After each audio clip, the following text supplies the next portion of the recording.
여러분 안녕하십니까? 다산앤듀 강사 권동수입니다.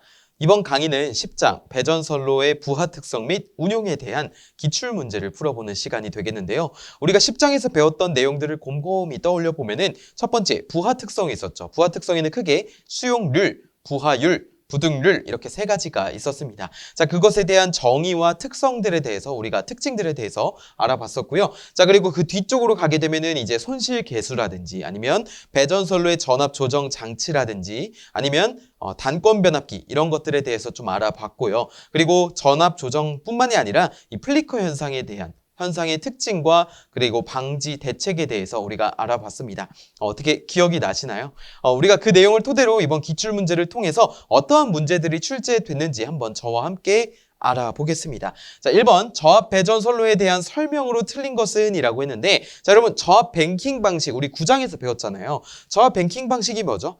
동일한 고압 간선에 접속되어 있는 배전용 변압기를 경유해서 저압 간선을 벽면로 접속하는 방식을 우리가 뱅킹 방식이라고 했죠. 그런데 이 저압 뱅킹 방식은 전압 변동을 경감할 수 있다라고 적혀 있는데, 우리 일반적으로 가지식 아니면 환상식 이런 것들보다도 전압 변동과 전력 손실을 경감시킬 수 있는 방식이 바로 저압 뱅킹 방식입니다.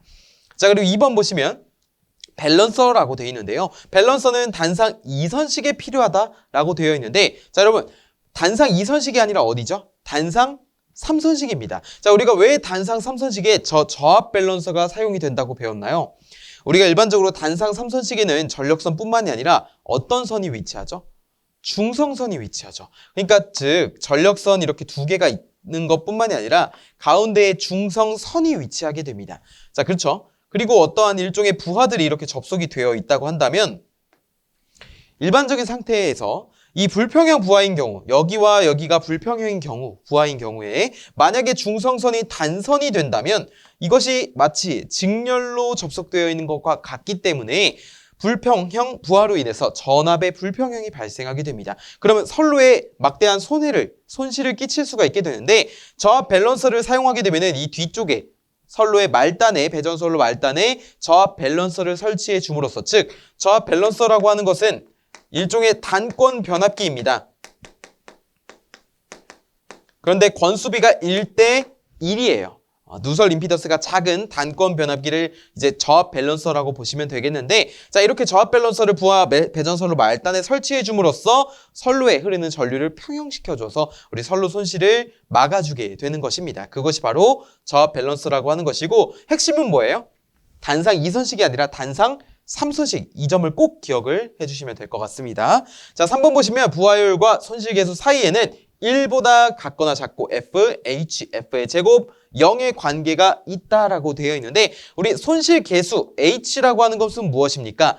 어느 기간 동안 발생하는 평균 손실 전력을 뭘로 나눠준 거예요? 최대 손실 전력으로 나눠주고 그것을 일종의 B로 나타낸 것이 뭐예요? 손실계수 H라고 하는 것이잖아요. 즉 손실 계수는 이 부하율 F와 어떤 관계를 가지고 있냐면, 부하율 자체가 어느 기간 중에 평균 전력을 최대 전력으로 나눈 거잖아요. 그렇죠? 그것을 퍼센테이지로 나타낸 것인데 어떻게 100%가 절대로 넘을 수가 없습니다. 그렇기 때문에 1보다는 작고 0보다는 커야 되고요. 그리고 부하율을 예를 들어 0.8이라 한다면 이 0.8의 제곱은 얼마예요? 0.64가 되죠. 즉 제곱한 것이 더 작아지게 됩니다. 왜냐면 1보다 작기 때문에. 그렇죠? 그렇기 때문에 손실계수와 부하율의 관계는 이렇게 된다는 거예요.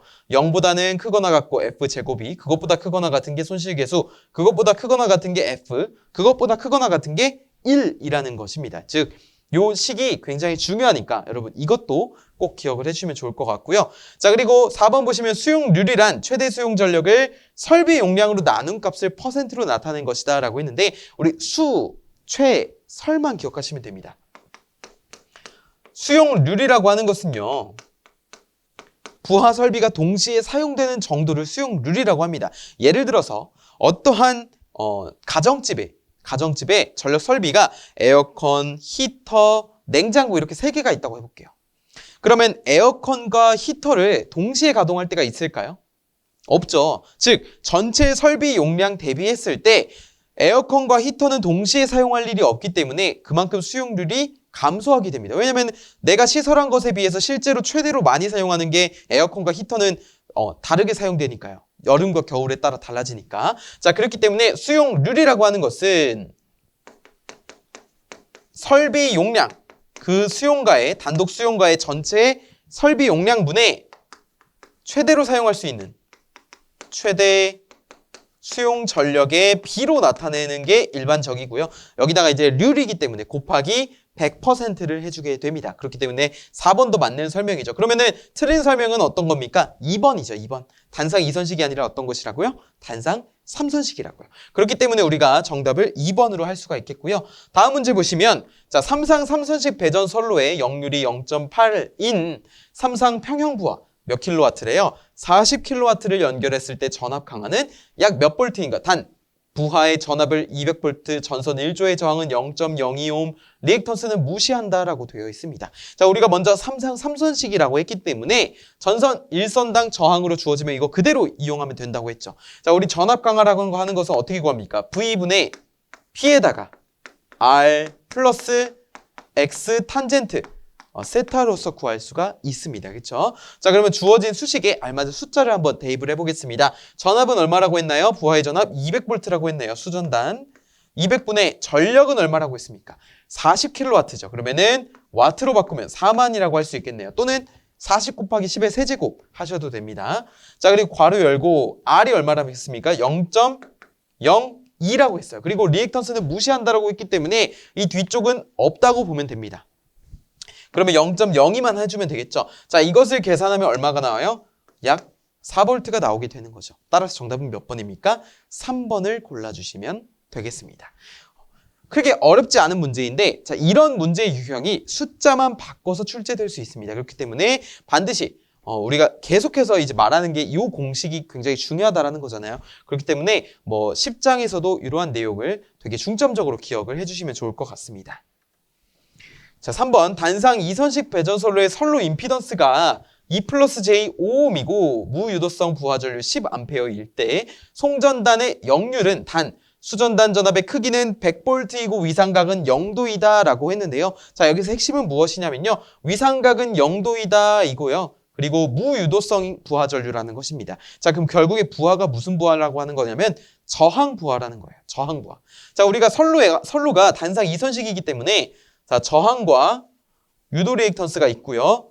자, 이쪽에 부하가 있고 자, 이렇게 돌아가게 될 것입니다. 이것이 바로 단상 2선식이죠. 그렇죠? 자, 여기에 흘러 들어가는 전류가 얼마라고요? 10A라고요. 근데 무유도성이기 때문에 그리고 위상각 0도라고 했기 때문에 저항 부하라고 할 수가 있으며 즉, 이 부하의 저항 R이라고 하는 것은 전류 10분의 전압 100V라고 해서 10ohm이 됩니다. 맞습니까? 그쵸? 우리가 구하고자 하는 건 뭐예요? 수전단 전압이 다 주어져 있으니까 송전단의 역률을 구하는 게 문제의 핵심입니다. 그러면은 먼저 선로의 임피던스를 보면은 2 플러스 J 5ohm이래요. 그쵸? 그러면 2에다가 여기가 얼마라는 거예요? J5라고 하는 것이죠. 그러면은 전체적인 선로로 봤을 때 저항 성분 얼마입니까? 2 플러스 10이 되는 것이고 리액턴스는 J5가 되는 것이죠. 그쵸? 그러면 한번 써볼까요? 자, 전체 임피던스는 10에다가 2를 더하면 얼마예요? 12에다가 J5ohm이 되는 거죠. J5ohm. 그쵸? 근데 우리 역률 어떻게 구하죠, 여러분? 역률? 역률은 뭐예요? 코사인 세타잖아요. 코사인 세타가 피상 전력분의 유효 전력으로도 구할 수 있고 아니면 임피던스 분의 저항으로도 구할 수 있습니다. 그쵸? 그러면 한번 구해볼까요? 자, 임피던스의 크기를 나타내면은 루트 실수부의 제곱 더하기 허수부의 제곱 분의 저항은 얼마예요? 12죠. 그러면 이거 계산하면 얼마입니까? 13분의 12가 나옵니다. 그렇기 때문에 정답은 몇 번이에요? 4번이라고 할 수가 있죠. 또 어떻게 변형이 되냐면 자, 이렇게 송전단의 역률을 묻는 문제도 나올 수 있고요. 아니면 송전단 측의 전압을 묻는 문제도 나올 수 있습니다. 송전단 측의 전압을 묻는 문제는 이렇게 나와요. 여기를 VS라고 해볼게요. 그러면은 이 송전단 측의 전압이라고 하는 것은 여기서 발생하는 전압 강하와 어디예요? 이 부하 측의 전압을 더해주면은 우리가 송전단 측의 전압을 구할 수 있겠죠. 자, 그런 식으로 해서 우리가 이 송전단 전압을 계산해낼 수 있다라는 겁니다. 그렇기 때문에 이 문제도 굉장히 자주 출제되거든요. 그래서 꼭 기억을 하셨으면 좋겠어요. 좋습니다. 자, 이어서 다음 문제 볼게요. 전선의 굵기가 균일하고 부하가 균등하게 분산되어 있는 배전선로의 전력 손실은 전체 부하가 선로 말단에 집중되어 있는 경우에 비해서 어느 정도가 되는지를 묻고 있습니다. 자, 우리가 이것만 기억하면 된다고 했어요. 어떤 거죠? 자, 이렇게 집중된 부하가 있고 분산되어 있는 말단에 부하가 있다고 했을 때 집중됐을 때 부하가 전압 강하 E라고 한다면 그리고 그때 전력 손실을 P의 L이라고 한다면 이것이 이제 분산으로 넘어오게 되면 어떻게 되냐면 2분의 1의 2가 되고요. 자, 그 다음에 전력 손실은 뭐예요? 3분의 1 수준으로 떨어진다 그랬죠? 그래서 여기를 3분의 1 PL이라고 표현할 수 있을 겁니다. 근데 문제에서 묻는 건 무엇입니까? 전력 손실은 부하가 선로 말단에 집중되어 있을 때에 비해서 어떻게 되는지 물어봤기 때문에 3분의 1, 정답은 2번을 골라줄 수가 있는 것이죠. 혹은 여러분, 지금 분산 부하가 집중 부하에 비했을 때 물어보는 거잖아요. 이렇게 거꾸로 바꿔서 출제될 수도 있습니다. 그렇기 때문에 여러분 요 성질을 꼭 특징을 기억을 해주시면 될 것 같습니다. 되셨죠?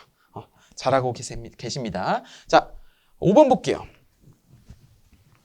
일반적인 경우, 자, 그냥 평범한 정상적인 경우에 그 값이 1 이상인 것은 여러분 부하 특성 중에서 1 이상인 것이 딱 한 가지 있었습니다. 우리 일반적으로 수용률, 부하율, 그리고 여기 적혀있는 전압 강하율 이런 것들은요 100%를 넘을 수 없습니다. 잘 보세요. 수용률이라고 하는 것은 설비 용량에 대한 최대 수용 전력의 비인데 이 최대의 전력이 설비 용량을 뛰어넘을 수 있을까요?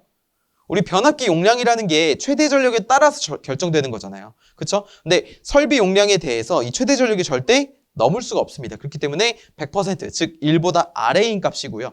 부하율도 평균 전력이 최대 전력을 넘을 수가 없어서 100% 아래라고 볼 수가 있고, 자, 그리고 전압이 떨어지는 비율이죠. 전압 강하율 또한 1보다 아래일 수밖에 없습니다. 그런데 부등률이라고 하는 건 뭐예요? 전력기기가 동시에 사용되는 정도잖아요. 즉 여러 수용가가 있을 때 이 수용가별로 최대 전력을 사용하는 소비 시간대가 다른 정도를 뭐라 그래요? 부등률이라고 하는 거잖아요. 그렇기 때문에 정답은 몇 번입니까? 4번이 되는 것이죠. 부등률이 커지면 커질수록 1보다 점점 멀어지면 멀어질수록 뭐예요? 수용가별 최대 전력을 소비하는 시간대가 다르다라는 겁니다. 그렇기 때문에 정답은 4번을 골라주시면 되겠고요. 6번입니다. 설비 용량이 360kW, 수용률 0.8, 부등률 1.2일 때 합성 최대 전력은 몇 kW인가 인데요. 자, 우리가 합성 최대 수용 전력이라고 하는 것은 이렇게 구할 수 있죠. 지금 문제에서 부등률이 주어졌기 때문에 여러 수용가가 있다고 볼 수 있습니다. 맞습니까? 부등률이 존재하면 그런 거잖아요. 다수의 수용가. 그래서 부등률이 존재할 때 우리가 합성 최대 수용 전력을 결정하는 게 어떻게 구하냐면은 우리 설비 용량 곱하기 수용률을 해줘야 되고요. 여기에 시그마를 씌워줘야 되죠. 그리고 여기는 뭡니까? 부등률이 되는 겁니다. 이 분자가 뭐예요, 여러분? 분자가 뭐예요? 개개의 수용가의 최대 수용 전력의 합을 말하는 거고요. 그리고 합성 최대 수용 전력이 있잖아요. 이 부등률과 위치를 바꾸면 어떻게 됩니까? 그냥 부등률을 구하는 공식이 되는 겁니다. 그것을 변형해서 이렇게 풀이를 할 수 있다는 거예요. 반대로 합성 최대 수용 전력과 개개의 최대 수용 전력의 합을 다 준 다음에 부등률을 계산하라고 하는 문제도 나올 수 있겠죠. 그렇기 때문에 뭐예요? 부등률이라고 하는 것을 굉장히 중요하게 생각해야 된다라는 것입니다. 그러면 어쨌든 이 문제를 풀기 위해서 숫자를 한번 대입을 해보겠습니다. 자, 설비 용량과 수용률이 주어져 있는데 아마도 이게 수용가 전체의 설비 용량과 수용률을 고려한 것이라고 보시면 되고요. 그렇기 때문에 360에다가 0.8을 곱해주게 되고, 그리고 부등률이라고 하는 것은 1.2이므로 자, 이것을 계산하면은 그 값은 240kW가 나오게 됩니다. 따라서 정답은 몇 번입니까? 2번이 되는 것이에요. 그리고 개개의 최대 수용 전력의 합과 그리고 합성 최대 수용 전력의 기본 단위는요 반드시 킬로와트여야 합니다. 이 점을 꼭 추가로 기억을 해주시면 되겠습니다. 7번 볼게요. 최대 전력의 발생 시각 또는 발생 시기의 분산을 나타내는 지표는 이라고 했습니다. 최대 전력이 언제 발생하는지 그리고 그 시기가 얼마나 분산되어 있는지 나타내는 지표 뭐라고 그랬죠? 바로 부등률이 되는 겁니다. 부등률. 부하율은 뭐예요, 여러분? 부하율. 한번 적어볼까요? 부등률은 쭉 적어볼게요. 최대 전력을 소비하는 시간대가 다른 정도. 이게 부등률이었고요. 그 다음에 부하율이라고 하는 것은 어느 기간 중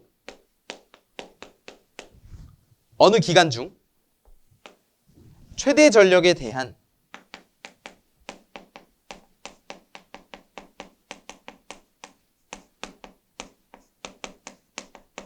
평균 전력의 비라고 할 수 있습니다.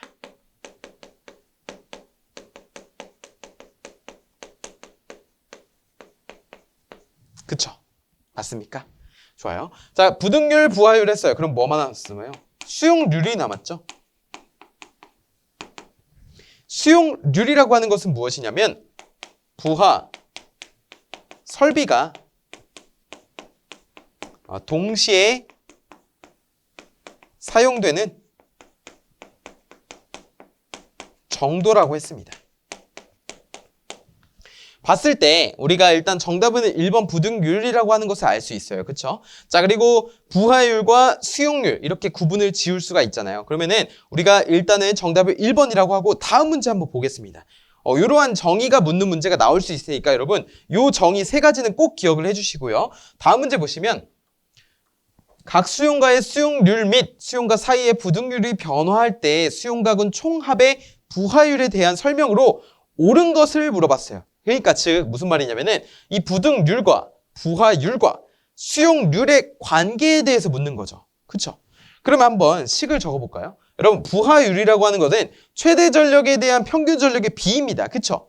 근데 이제 총 수용가로 접근을 하게 되면은 결국에 최대 전력이라고 하는 건 뭐예요? 합성 최대 수용 전력이 되는 겁니다. 그러니까 동시간대 이제 최대로 사용하는 그 전력이 되는 건데 부라고 하는 건 부평최. 그래서 평균 전력의 분자, 합성 최대 수용 전력이 분모에 위치하고 있죠. 수용률은 뭐예요? 수최. 때 수용 전력을 뭘로 나눠줘요? 설비 용량으로 나눠주잖아요. 그러니까 수최설. 여기는 뭐예요? 부평 최대. 그렇죠. 그러면 일단 부하율과 수용률은 어떤 관계를 가지고 있습니까? 서로 반비례하는 관계를 가지고 있습니다. 맞습니까? 수용률이라고 하는 게 동시에 사용되는 정도라는 거잖아요. 그럼 수용률이 크다는 건 뭐예요? 높다는 건 뭐예요? 내가 설비를 이렇게 했는데 동시에 사용되는 정도가 높다라는 거니까 그만큼 더 동시에 사용되는 거니까. 그러니까 최대 전력이 어떻게 돼요? 증가하게 되죠. 그쵸? 그러면 최대 전력이 증가하면 부하율은 어떻게 되는 거예요? 감소하게 되는 겁니다. 그리고 부등률이라고 하는 것은 개개의 최대 수용 전력을 뭘로 나눠줘요? 합성 최대 수용 전력으로 나눠주죠. 그러면 마찬가지로 부하율과 동일하게 분모에 위치하고 있습니다. 즉 부등률이 커지면 커질수록 최대 전력을 소비하는 시간대가 다르기 때문에 변압기 용량을 줄일 수가 있어요. 그래서 부하율과 동일하게 변압기 용량을 줄일 수 있습니다. 그렇기 때문에 부하율과 부등률이 서로 비례하는 관계다라는 것이죠. 여러분 이것만 기억하시면 돼요. 부하율이라고 하는 것은 부등률에 비례하고요. 수용률이라는 것에 반비례하는 관계를 가지고 있습니다. 자, 이것을 판단하는 근거는 변압기 용량을 줄일 수 있냐, 늘리게 되냐 이런 것을 좀 따지시면 편리하게 이해하실 수 있습니다. 정답은 2번이 되겠습니다. 여러분 2번.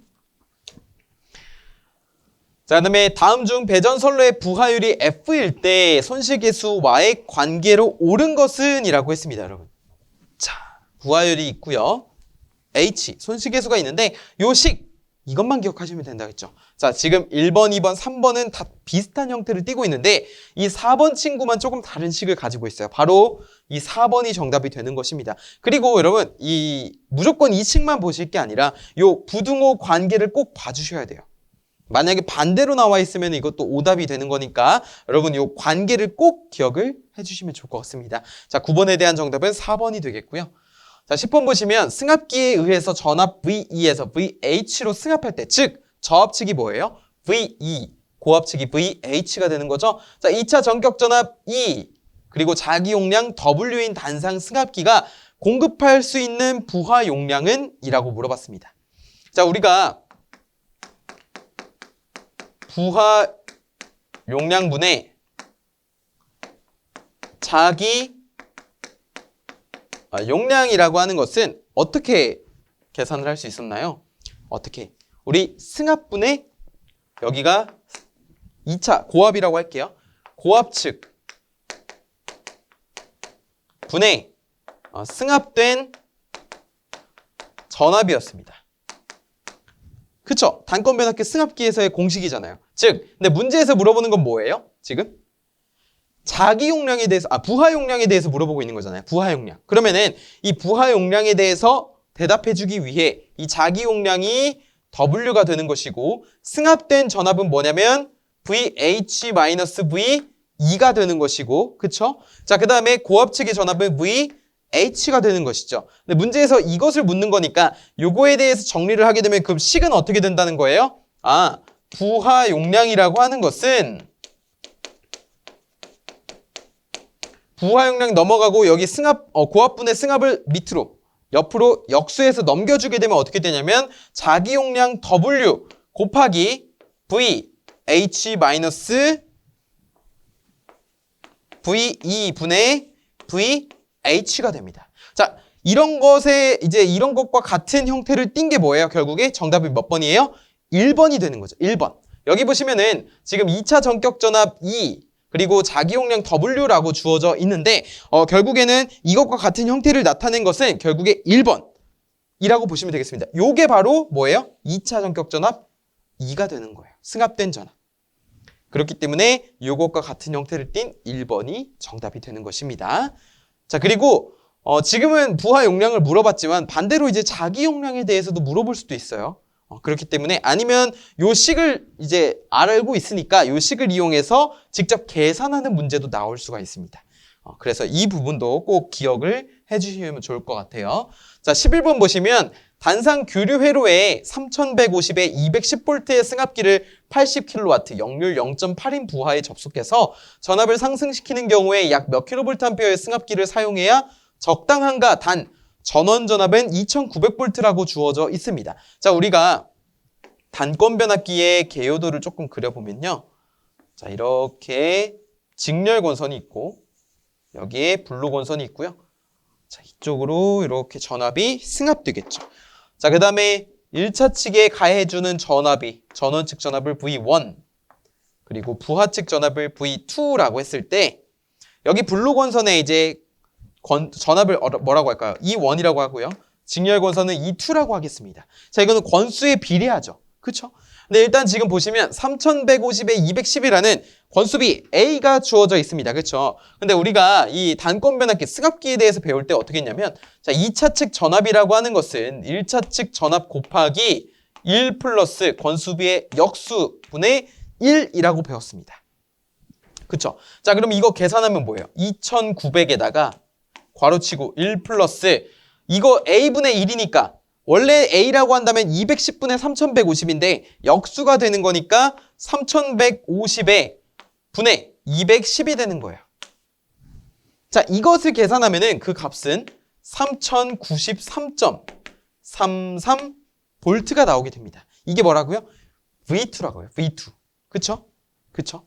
근데 우리가 지금 승합기의 용량을 구하는 겁니다. 즉 어떤 것을 구하는 거냐면 자기 용량을 구하는 거예요. 자기 용량이라고 하는 거는 여기에 흘러들어가는 전류가 I2라고 했을 때 이 직렬 권선의 용량을 자기 용량이라고 하고 그것을 승합기의 용량이라고도 하게 됩니다. 그렇기 때문에 우리가 E2 곱하기 I2라는 값을 계산해내는 것이 목표라는 거예요. 근데 우리가 지금 무엇에 대해서 구했습니까? 3093.33에 대해서 구했었죠. 그러면 결국에 기존 전원 전압에 비해서 전압이 3093.33이 됐으니까 승합된 전압 E2는 얼마예요? V2에서 V1을 뺀 나머지가 되겠죠. 그러면은 3093.33 빼기 2900이 되는 거니까 193.33V가 나오게 됩니다. 동의하세요?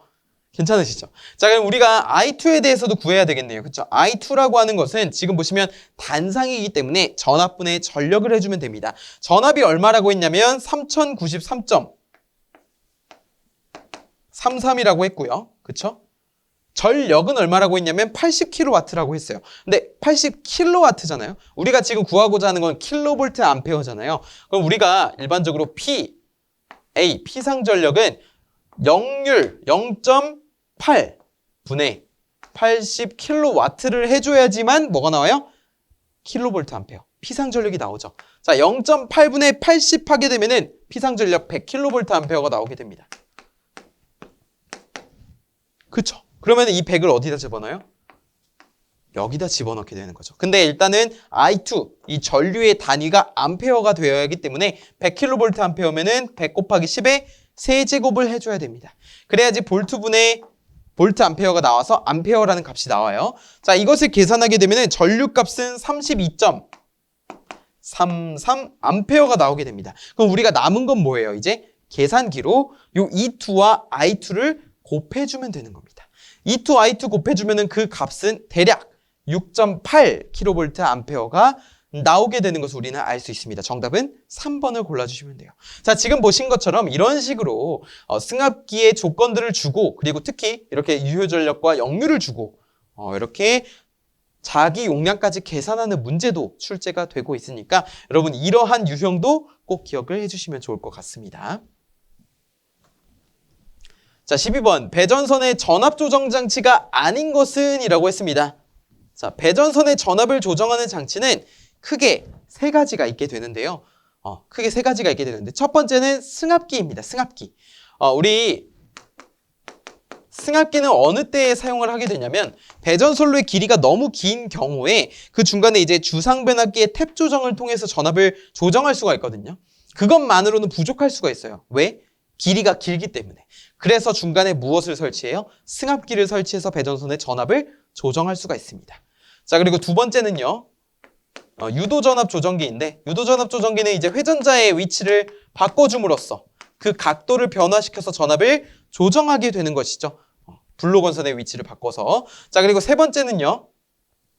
주상변압기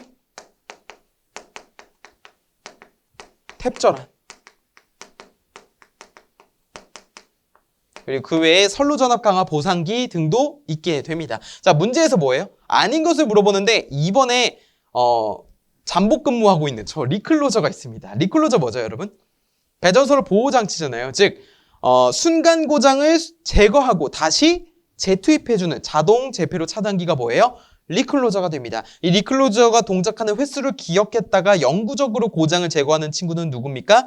섹셔널라이저가 되는 것이죠. 그렇기 때문에 정답은 2번이라고 골라주시면 되겠습니다.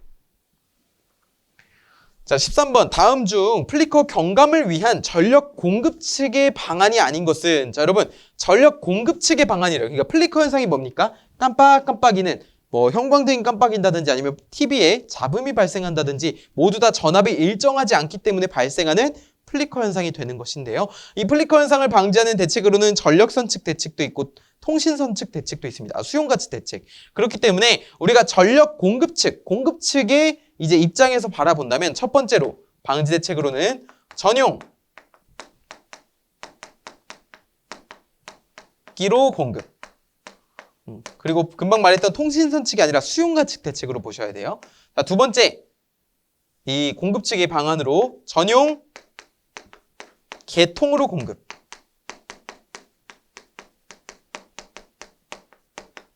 자, 그다음에 세 번째는 단락 용량이 큰 개통. 그리고 네 번째는 공급 전압 승합 이라고 할 수가 있겠습니다. 그렇기 때문에 정답은 몇 번이에요? 옳지 않은 거니까 2번이 되는 것이죠. 2번. 공급전압을 낮춘다. 자, 그 다음에 다음 문제 보겠습니다. 선로 고장 발생 시 고장 전류를 차단할 수 없어서 리클로저와 같이 차단 기능이 있는 후비 보호 장치와 함께 설치되어야 하는 장치는 이라고 했는데요.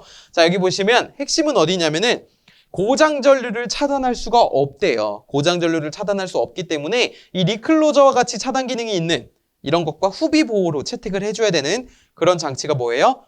정답은 섹셔널라이저가 되는 것이죠. 리클로저는 순간 고장을 제거하지만 이 섹셔널라이저는 고장 전류를 차단하는 기능이 없기 때문에 가만히 있다가 리클로저가 동작하는 횟수를 기억했다가 이제 영구적으로 고장을 구분해주는 역할을 하게 되고요. 자, 1번에 보시면 배선 차단기는 그냥 배전선로에서 전선을 보호하는 데 사용되는 차단기. 자, 유입 개폐기는 기름 속에서 이제 기름통 속에서 위치한 개폐기가 되겠고, 컷아웃 스위치는 주상 변압기 1차 측 보호 장치가 되겠죠. 자, 그래서 4번이 정답이 되겠습니다.